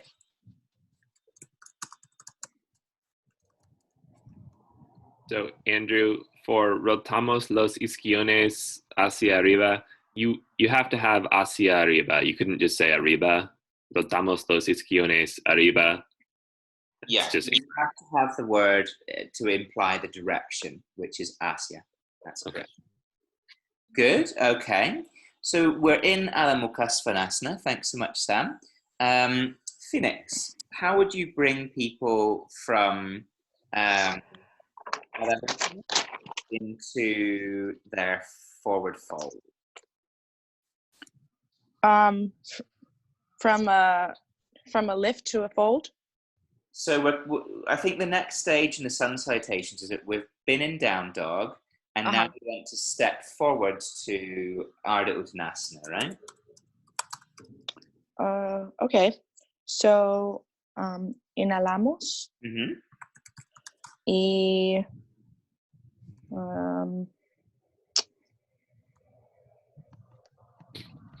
okay. Inhalamos. Damos un paseo. Un paso. Un paso. And then you need to forwards. Forwards.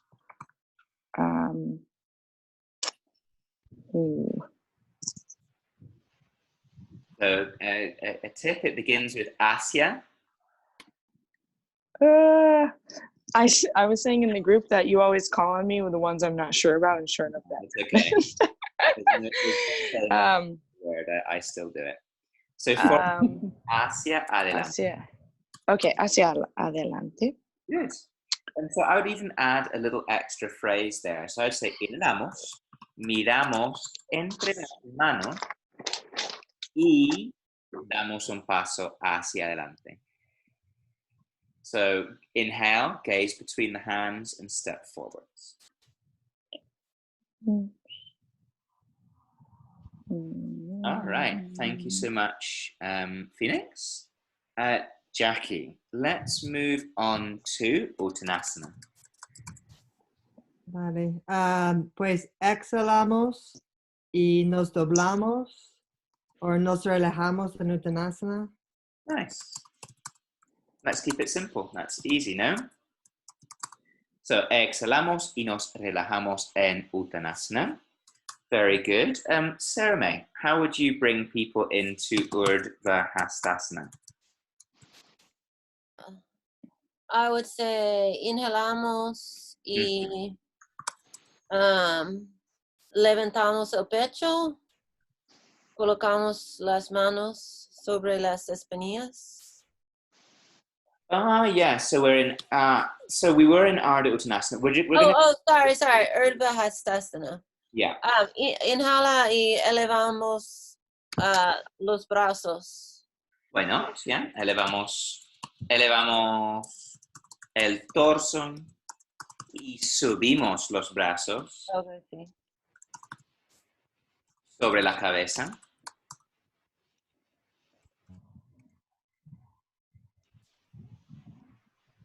Good. And Brenda, can you help me finish the sequence? Bajamos las manos al lado del cuerpo. A los lados del cuerpo. And I probably put in a breathing instruction there as well. Con la exhalación, bajamos las manos a los lados del cuerpo. Okay, and that would be Tadasana. I have a question. Please. If you want them to bring their hands to heart center, would you just say juntamos las manos al corazón? O en el corazón. En el corazón. O en Anjali Mudra. Okay. Yeah. O en la postura de oración, in prayer pose. Yeah. There's many different options. So as you can see, it's reasonably simple to move through Surya Namaskar A. So I've created a couple of texts. Let me see if I can share them with you now. Okay, let's see.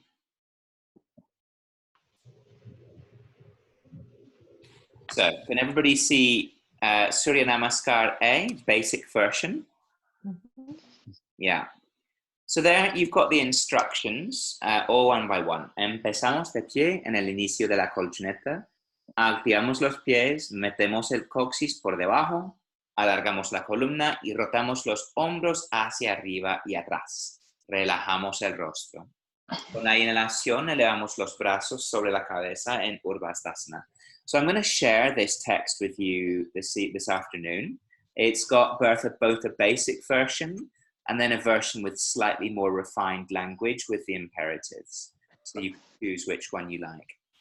For now, what we're going to do is we're going to stick with the version we've just made, yeah? And we're gonna have a go in pairs at teaching one another. Does that make sense?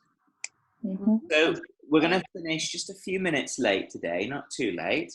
I want you to take 5 minutes each to teach Sun Salutation A, okay? So I'm going to split you all into groups of 2. Yeah, does anybody have any questions before we get going? Oh, I gotta leave 4 minutes early today, so I don't know if that screws it up with the groups of two. But just so you know.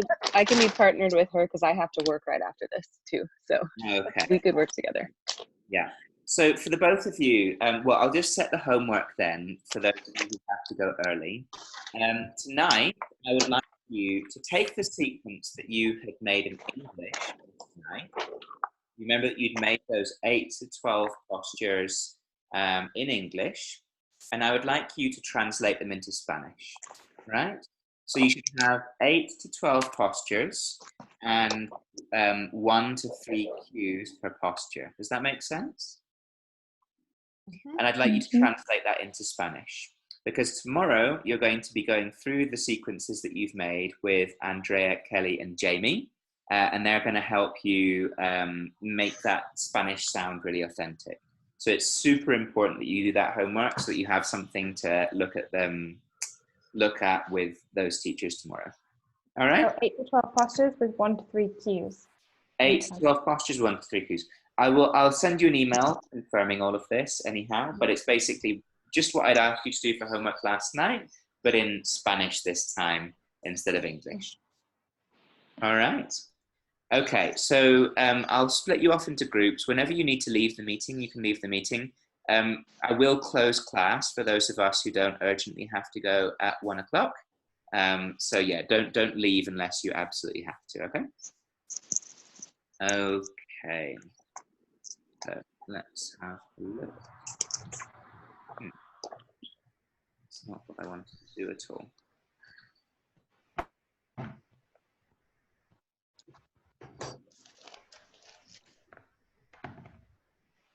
Okay, so we should have 6 rooms.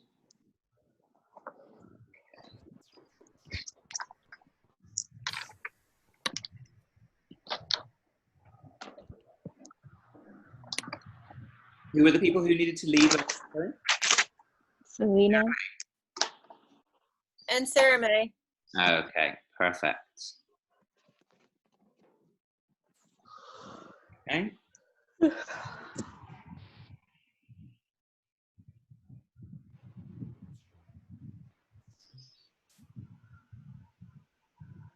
Perfect.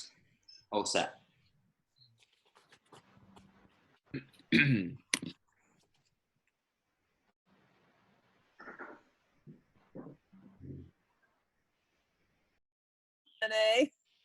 Yeah, but no worries. We can. I wrote it all down, and we're just gonna basically read them out loud. So if you want to practice reading, I'm happy to do it. Otherwise, I'm okay if we go now. Okay. Yes. Hola. ¿Cómo estás? Bien, me too. Muy bien. Okay. So I guess one of us does the asana and the other one reads through what we just went over. And then we swap. Okay, sure. Sure. Okay, do you want to go first? I'll read and Sure. direct. Yeah, that would be fine. Okay. ¿Estás listas? Sí. Okay. Rotamos los hombros hacia arriba y atrás. Exhalamos y nos doblamos. I feel like I skipped something. Let's go up first. Oh well, whatever. We're gonna keep going. Inhalamos, enderezamos la columna y colocamos las manos en el tapete y damos un paso hacia atrás. Con la espalda recta, bajamos todo el cuerpo al suelo.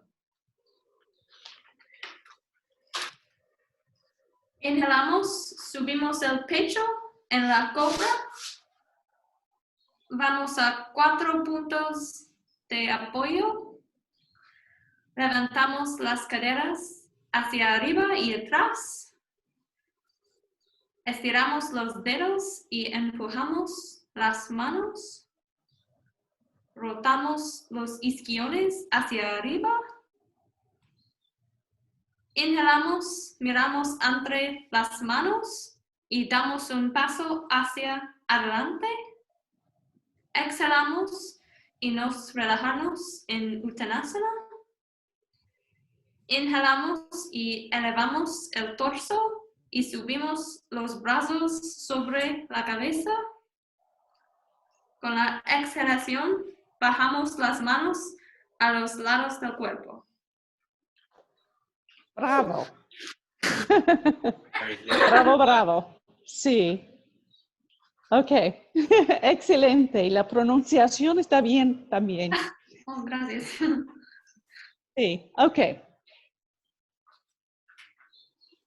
En la postura de la montaña, empezamos de pie en el inicio del mat. Rotamos los hombros hacia arriba y atrás. Exhalamos y nos doblamos. Inhalamos y enderezamos la columna. Colocamos las manos en el mat y damos un paso hacia atrás.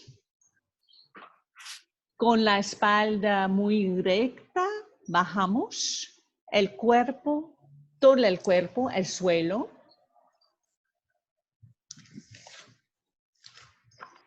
Y subimos el pecho hacia adelante en el cobra y arriba, hacia arriba en el cobra, en la cobra. Y llevamos las caderas hacia arriba y atrás. Estiramos las manos contra el suelo. Alejamos los hombros de las orejas. Rotamos los isquiones hacia arriba. Y descendemos los talones. Ahora miramos entre las manos. Inhalamos y damos un paso hacia adelante. Exhalamos y nos doblamos, nos relajamos en Uttanasana. Elevamos el torso y subimos los brazos arriba. Y juntamos las manos en la posición de oración y bajamos las manos al corazón. Doug. Muy bien. Buen trabajo.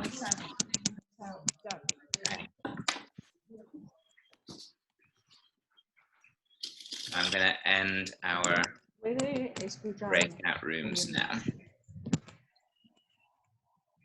Okay, sorry, Brittany. My husband turned on the television.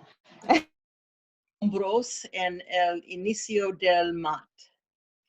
Okay, say that again. I think you got that a little confused. So, Pardon me? Try that again. I think that was a little confused. Okay, enrezamos los pies en la tierra. Rotamos los hombros. Not the hombres, not the men. Los hombros en el inicio del mat. So you just told me to rotate my shoulders at the top of the mat. No, I don't want you to do that. That was after the legs. So, rotamos los hombros hacia arriba y atrás. Okay. Okay, so then Uttanasana, exhalamos y nos doblamos desde las caderas con la espalda recta. Okay. That would be Uttanasana. Inhalos, extendamos or enderezamos la columna. Okay. We're moving on to, that is Ardha Uttanasana. Exhalamos, and you're probably doing many exhalamos and exhalamos in between here. Exhalamos, colocamos las manos en el frente del mata. Del mat? Yeah. Colocamos las manos encima del mata. It's not a mata, it's un mat. Okay. So it would be encima del mat? Yeah. Okay. Damos un paso hacia atrás. Con columna recta nos bajamos todo al suelo. I can't see you down there, but Yeah, if I were you, Helen, I would just say bajamos todo al suelo. It's not necessary to say nos bajamos, yeah? Just say bajamos todo al suelo. Keep it simple. okay. Okay, you maybe want to relaja. So that's chacarana. So upward, el postre chaturanga. La postura, because un postre is a dessert. So una postura. Not ready for that yet. La postura. Gracias. Upward, okay. Bajamos el pelvis. La pelvis. I've been saying el, but it would be, sorry, la pelvis y lift.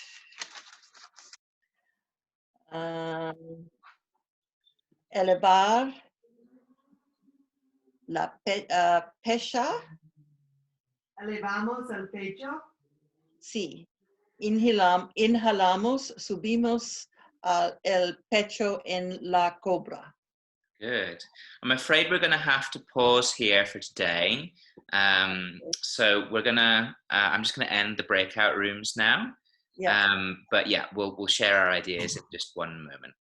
I got a lot more out of yours than you did of mine, I'm afraid, Jackie. But No, you did great. Oh, sí. Qué divertido. Como todos en español. Hola, Andrew. Hola. ¿Cómo les fue? How was it? Muy bien.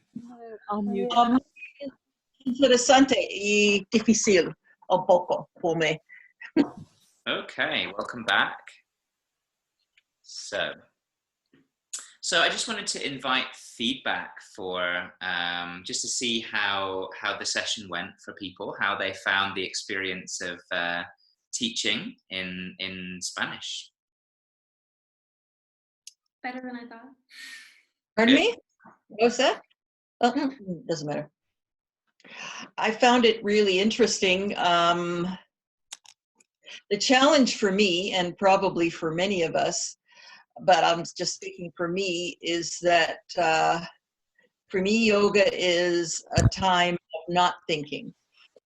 And with another language, think, because I'm just learning it. So that's just me, but that's a challenge.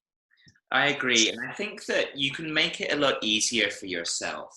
And this is where having a really clearly written out, very easy to follow script, especially when you're at the beginner level, is super important.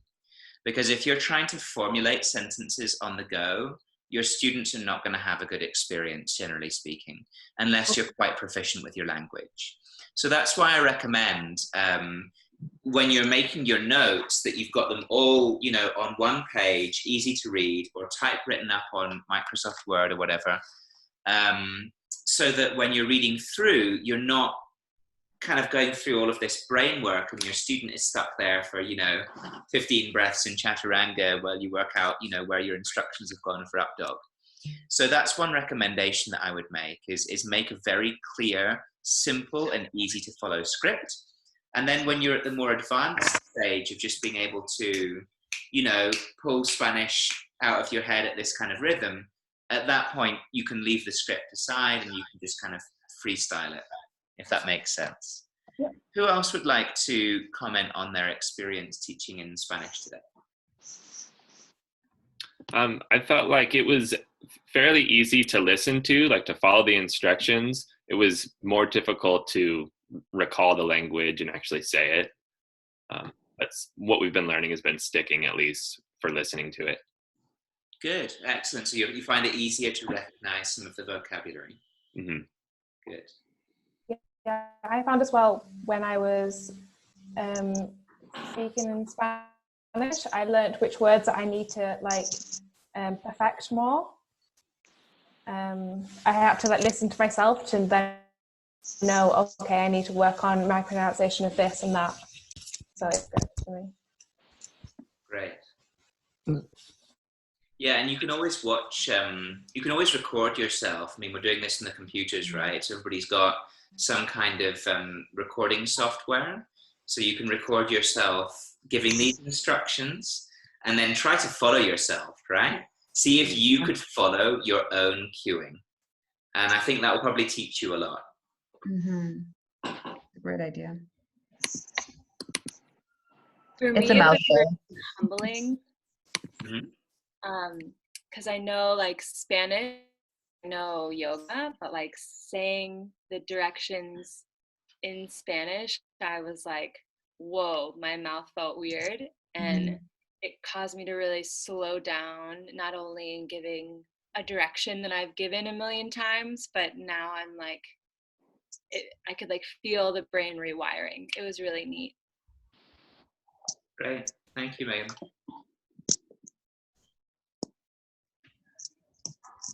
I also struggled with the delivery because I didn't feel confident in my notes. I had a lot of stuff scribbled out and I wrote down something better. I like somebody else say. So when I was trying to teach, I felt really shy to just even speak up because I was thinking about, is it right? Or, so it felt for me a little bit,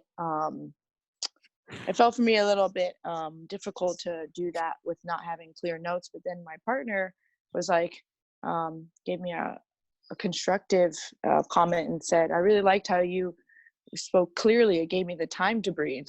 And I wasn't intentionally trying to do that, but it just reminded me too, as a teacher, to just slow down. And we get so used to it in our own language, giving these instructions at a rate of knots. And I think teaching yoga in Spanish really teaches people what is really important. Yeah, what do you really need to get across? And how can you do that in the simplest and most direct manner possible? Because we sometimes overly word things in our own language, I think. So I think that's what I'd like to focus on for the next day, is simplifying your instructions and making them as clear as possible, right? Especially when it comes to your homework this evening, which is to make those 8 to 12 postures in Spanish. What I would say though is be proud of yourselves. You're 3 days into this course and already you've led somebody else through a sequence in Spanish. And I think that's pretty impressive. So give yourselves a little bit of a pat on the back, a bit of self-love for having gotten this far. And have fun with your sequences this evening. I'm going to share my versions of sun salutations with you this afternoon. And we'll work with the native speaking teachers tomorrow. All right. So have a really lovely afternoon, everybody. Thank you for all of your hard work today. It was lovely working with you. I'll pop the video up online a little bit later this afternoon. Thank you. All right. Have a lovely day. Okay.